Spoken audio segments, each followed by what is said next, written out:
You've spent months chasing your dreams with relentless determination. You've worked harder, sacrificed more, and pushed through every obstacle.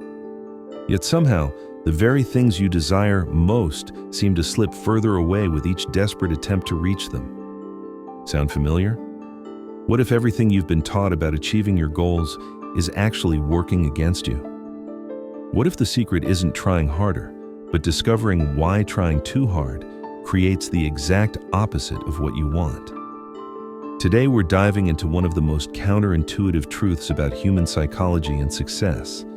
It's called the paradox of wanting, and once you understand this principle, you'll never look at your goals the same way again. Because the moment you stop fighting against this invisible force, everything changes. Let me paint you a picture. Think about someone you know who seems to effortlessly attract opportunities, relationships, and success. They're not necessarily the hardest worker in the room, yet somehow, good things just seem to flow to them. Meanwhile, there's another person who's constantly stressed, always hustling, desperately trying to make things happen, but nothing ever seems to stick. What's the difference between these two people? It's not talent, luck, or circumstances. It's their relationship with wanting itself. Here's where things get fascinating. The human brain has a built-in mechanism that actually sabotages us when we want something too intensely. Neuroscientists have discovered that when we're in a state of desperate wanting, our nervous system shifts into what's called a scarcity response. This floods our body with stress hormones like cortisol and adrenaline, which literally shrinks the part of our brain responsible for creative problem solving and opportunity recognition. But it gets deeper than biology. There's a psychological phenomenon that explains why the harder we chase something, the more elusive it becomes. When we desperately want something, we unconsciously broadcast a signal that we don't currently have it. This creates what psychologists call cognitive dissonance, where our actions and energy are misaligned with our desired outcome. Think about it this way. When you desperately want to be loved, you often come across as needy, which pushes people away. When you desperately want to appear confident, you often overcompensate, which makes you seem insecure. When you desperately want financial success, you make decisions from fear and scarcity, which typically leads to poor outcomes. The wanting itself becomes the very thing that prevents you from receiving what you want. This isn't just philosophical theory. There's hard science behind why excessive desire blocks achievement. Dr. Amy Cuddy's research at Harvard revealed that when we're in a state of wanting or needing, our body language shifts dramatically. We unconsciously contract, making ourselves smaller, which affects how others perceive and respond to us. More importantly, this physical contraction sends signals to our own brain that we're in a state of lack, creating a feedback loop that reinforces the very thing we're trying to escape. But here's where the paradox gets really interesting. The people who seem to attract success effortlessly aren't indifferent to outcomes. They simply have a different relationship with desire. Instead of desperate wanting, they operate from what researchers call detached engagement. They care deeply about their goals, but hold them lightly. They work toward what they want without being consumed by the need to have it. This creates what psychologists call the optimal arousal zone, where you're motivated enough to take action, but relaxed enough to think clearly and recognize opportunities when they appear.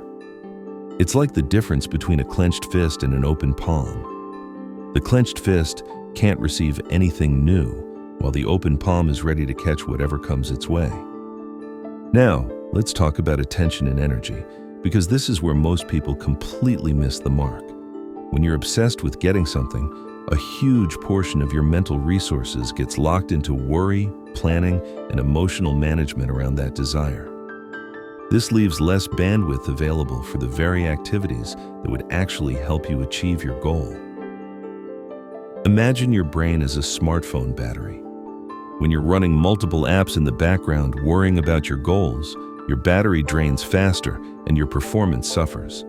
But when you can close those background apps of anxiety and desperation, suddenly you have much more processing power available for creative solutions, pattern recognition, and strategic thinking. There's also a social psychology component that's crucial to understand. Humans have incredibly sensitive radar for desperation and neediness. When someone wants something too badly from us, whether it's approval, love, business, or anything else, we instinctively feel pressure and often respond by pulling away. It's a survival mechanism that evolved to protect us from being drained or manipulated by others' unmet needs. Conversely, when someone approaches us from a place of genuine confidence and abundance, we naturally feel more drawn to them. They don't need anything from us, which paradoxically makes us want to give to them. This is why the most magnetic people often seem to attract opportunities without trying, while those who chase hardest often come up empty-handed. But here's what's really fascinating about this paradox. The solution isn't to stop caring or become apathetic. That's just another form of resistance. The key is learning what psychologists call non-attached caring. You can be deeply committed to your goals while simultaneously being at peace with whatever outcome emerges. This might sound impossible, but there's actually a neurological basis for how this works. When you practice non-attachment, you activate what neuroscientists call the default mode network in your brain. This is the same neural network that's active during meditation and creative insights. It's also the part of your brain that's best at making unexpected connections and recognizing opportunities that your conscious mind might miss. Think about some of the biggest breakthroughs in your life. I bet many of them came when you weren't actively trying to force them. Maybe it was meeting your partner when you'd stopped desperately looking for love, or finding a great job opportunity right after you'd made peace with your current situation. This isn't coincidence. It's the paradox of wanting in action. The reason this happens has to do with what cognitive scientists call peripheral awareness. When you're laser focused on forcing a specific outcome, your attention becomes narrow and tunnel-visioned. You literally can't see the opportunities and solutions that exist outside your narrow focus. But when you relax your grip on specific outcomes, your awareness expands, and you become more receptive to unexpected possibilities. There's also a fascinating element of social proof and energy that comes into play here. When you're not desperately chasing something, you naturally embody the energy of someone who already has what they need. This confidence and self-assurance is incredibly attractive to others and often creates a magnetic effect where opportunities and people gravitate toward you. I remember reading about a study where researchers observed people at networking events. The individuals who were most successful at making valuable connections weren't the ones working the room aggressively or desperately trying to impress everyone. They were the people who seemed genuinely interested in others without needing anything in return. Their relaxed, non-needy energy made others want to help and collaborate with them. This same principle applies to every area of life. In relationships, the people who attract the best partners are usually those who've learned to be happy alone. In business, the most successful entrepreneurs often embody an abundance mindset rather than a scarcity mentality. In creativity, the best ideas often come when we stop forcing and allow our minds to wander freely. So how do we actually apply this understanding in practical ways? The first step is becoming aware of when you're operating from desperate wanting versus healthy desire. Desperate wanting feels tight, urgent, and fearful. It creates tension in your body and anxiety in your mind. Healthy desire feels expansive, patient, and confident. It energizes you without overwhelming you. One powerful technique is what I call the preference practice. Instead of saying, "I need this to happen," try saying, "I would prefer this outcome, but I'm open to whatever emerges." This subtle shift in language actually rewires your nervous system to be less attached to specific outcomes while maintaining your motivation to take action. Another crucial element is learning to find fulfillment and joy in the process itself, rather than making your happiness conditional on achieving specific results. When you can genuinely enjoy the journey regardless of where it leads, you automatically reduce the desperate energy that blocks success. This doesn't mean you stop setting goals or taking action. It means you approach your goals from a different energetic state. You plan, you work, you strategize, but you do it all from a place of curious excitement rather than anxious desperation.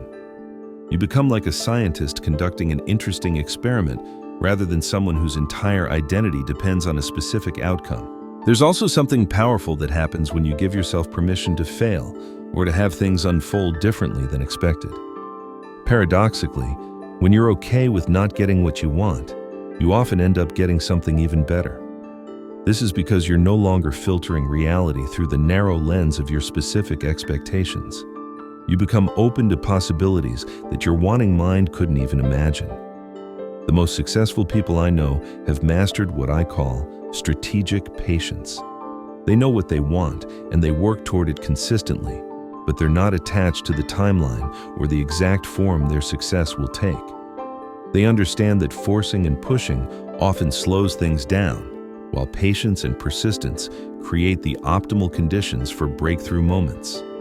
Here's something else that's important to understand about the paradox of wanting. When you're desperate for something, you often make decisions from a place of scarcity and fear. You might accept opportunities that aren't truly aligned with your values, or you might say yes to things that drain your energy because you're afraid to trust that better options will come along.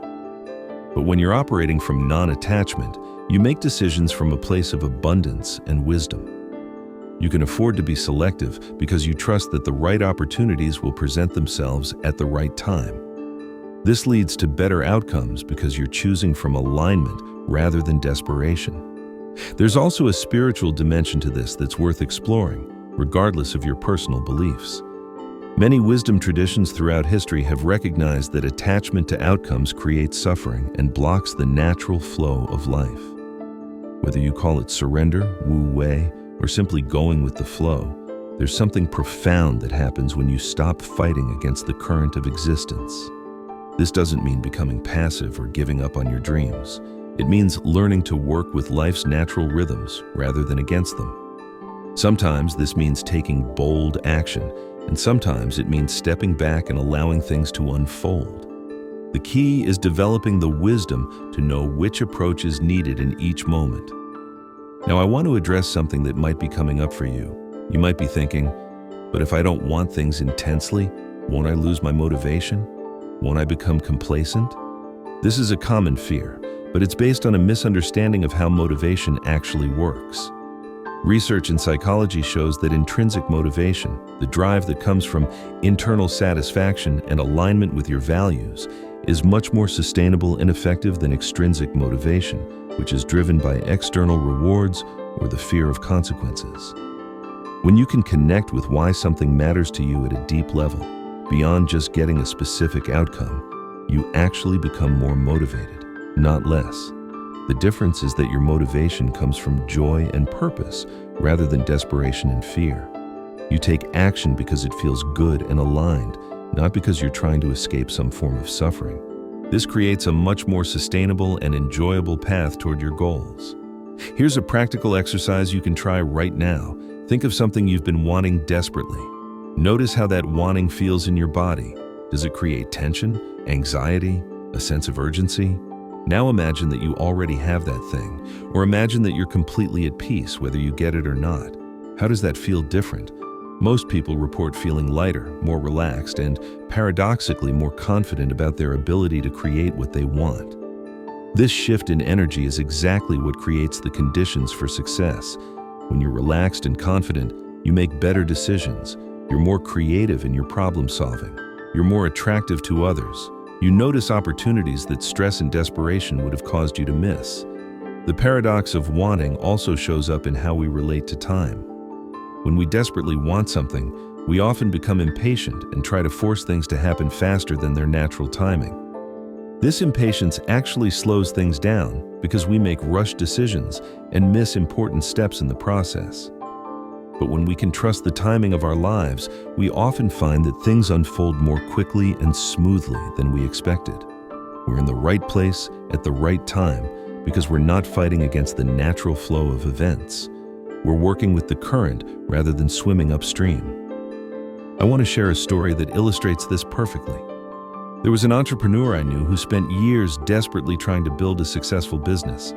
He worked 18-hour days, sacrificed his health and relationships, and pushed himself to the point of exhaustion. Despite all this effort, his business barely stayed afloat. Finally, he reached a breaking point and decided to step back. He took a vacation, started exercising again, and began spending time on activities he enjoyed just for their own sake. He didn't give up on his business, but he stopped making it the only source of his identity and happiness. Within 6 months, his business started thriving in ways it never had before. He was making better decisions because he wasn't operating from desperation. He was more creative because his mind was relaxed and open. And he was attracting better clients and opportunities because his energy had shifted from needy to abundant. This is the paradox of wanting in action. The moment he stopped desperately needing his business to succeed, it finally had room to flourish. His attachment to the outcome had been the very thing blocking his success. This principle applies to relationships as well. Think about the most attractive people you know. They're probably not the ones who are desperately seeking validation or constantly trying to impress others. They're the ones who are comfortable in their own skin, who don't need anything from anyone else to feel complete. This self-sufficiency is incredibly magnetic because it signals to others that they're dealing with someone who has their own internal source of happiness and confidence. People are naturally drawn to those who seem to have figured out how to be content regardless of external circumstances. The same is true for creativity and innovation. The most groundbreaking ideas rarely come from forcing and pushing. They emerge when the mind is relaxed and playful, when we're exploring for the joy of exploration rather than desperately trying to solve a problem. Many great inventors and artists report that their best ideas came to them when they weren't actively trying to create. They were taking a walk, having a conversation, or doing something completely unrelated to their work. This is because the creative mind needs space to breathe and make unexpected connections. So how do we cultivate this state of non-attached engagement in practical terms? One powerful approach is what psychologists call process focus versus outcome focus. Instead of constantly measuring your progress against your desired end result, focus on showing up consistently to the daily practices that support your goals. For example, if your goal is to write a book instead of obsessing over getting published, focus on the joy and satisfaction of writing itself. If your goal is to find love instead of desperately searching for the perfect partner, focus on becoming the kind of person you'd want to be in a relationship with. This shift in focus serves two purposes. First, it makes the journey more enjoyable and sustainable.